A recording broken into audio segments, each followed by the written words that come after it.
Alright, today we're going to install an Lift WirelessONE air pump to pump up my Firestone Ride airbags that are already installed in the truck. I haven't really seen any of these in action or seen any videos of this particular model. It's not very impressive, really. The thing's kind of small, so should be able to put this just about anywhere. Comes with a remote, so you don't have to run any gauges into your truck or any switches.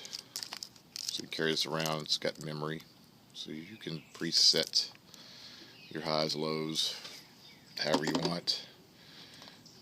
This manifold is the brains of the whole thing. This receives and transmits to the remote. It monitors the air pressure and tells the pump when to come on and go off. Comes with a wiring harness, hoses, instructions. So we're going to be putting this in a 7.3 Ford Super Duty 250.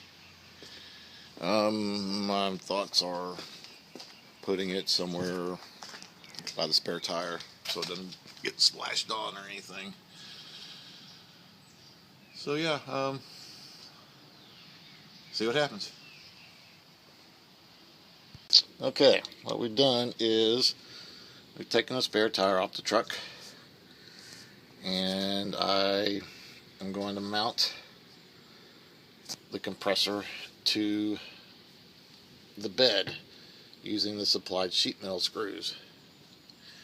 Now you have to ground the pump and the relay, and they suggest that you just ground to one of the bolts that you mount it with. This little bed rail, or metal piece of the bed, it's actually one like this over here, isn't wide enough to put all 4 screws. So what I'm going to do is I'm going to use 2 of the mounting holes, and then I'm going to drill my own holes on the inside of it, so I'll have 4 mounting points. It's just not wide enough. But yeah, it's the back of the truck. There's my hitch.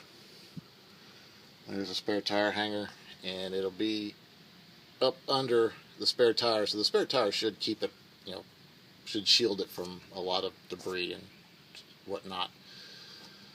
But yeah, that's where we're gonna put it. We'll finish screwing it in.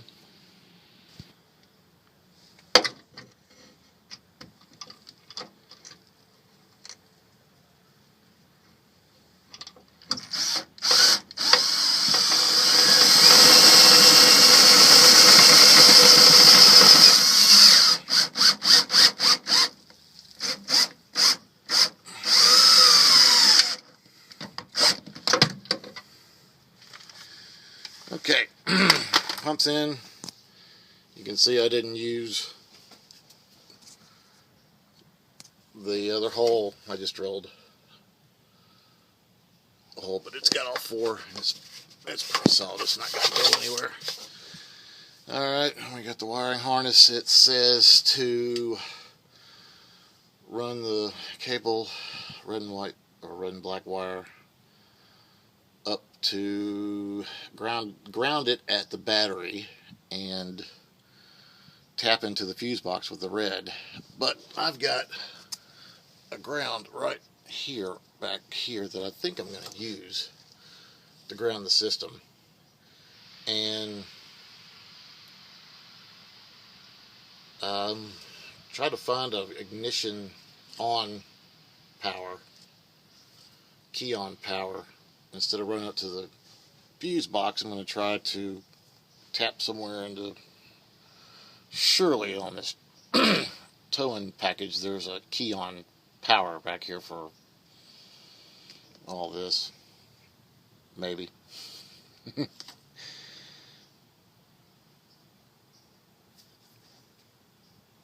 Okay, you got the manifold in.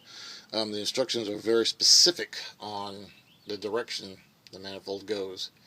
It can go on its side, it can go right side up, but it cannot go upside down. So just keep that in mind when you install it. So we have the manifold on the passenger side of the truck, and we got the compressor on the driver's side of the truck.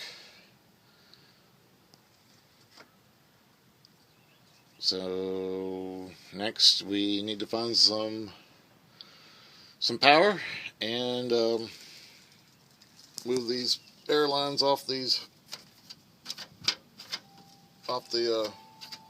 fittings and plumb it up. Piece of cake. Okay, here's a handy tip that you need to know. The manifold's supposed to be so many inches away from the compressor, and what they've done is they've made the harness so that it has to be so far from the compressor. And I was a little bit too short with the relay and the wiring in that corner, so I actually had to move it to this bolt here. Anyway, keep that in mind when you're putting this in. You can't have the manifold somewhere else, too far away from the compressor. Okay, now moving on to wiring and plumbing. Okay, I ended up wiring up to the 7-way harness. There's an orange wire in here. I didn't film it because, well, it's a two-handed job and I needed both hands. I used a hot stick, and I believe it's the center. Anyway, it's a key on power, so everything's in the back, so I didn't run anything up to the front, which makes it nice. I heat shrinked it and then wrapped the snot out of it with tape to waterproof it, and I'll let you listen to it. Wake this thing up and set it to 7, and away she goes.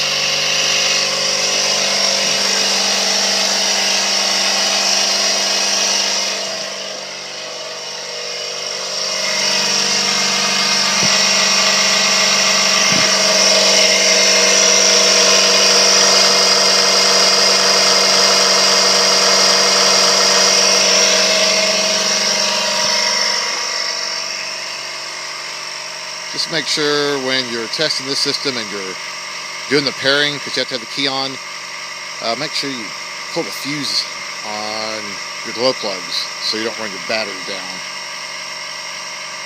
Don't ask me how I know.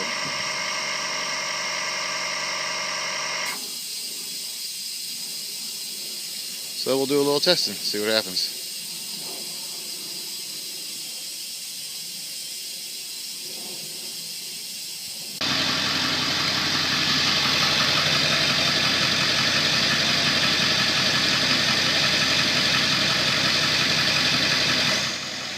What I don't like about the system is it doesn't tell you real-time air pressure, only what it's set for.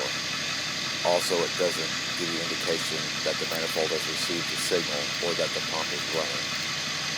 In testing, I've pressed the button and nothing's happened. So if you're going down the road, don't feel it by the seat of your pants. You're not going to know if the pump's running or not. But other than that, for a system that's under $300, you can't beat it. It's easy to put in, really simple, and it's compatible with all airbags. I happen to be running Firestone airbags because that's just what I had to put in last year. And it fits right up. All the tubing is the same diameter.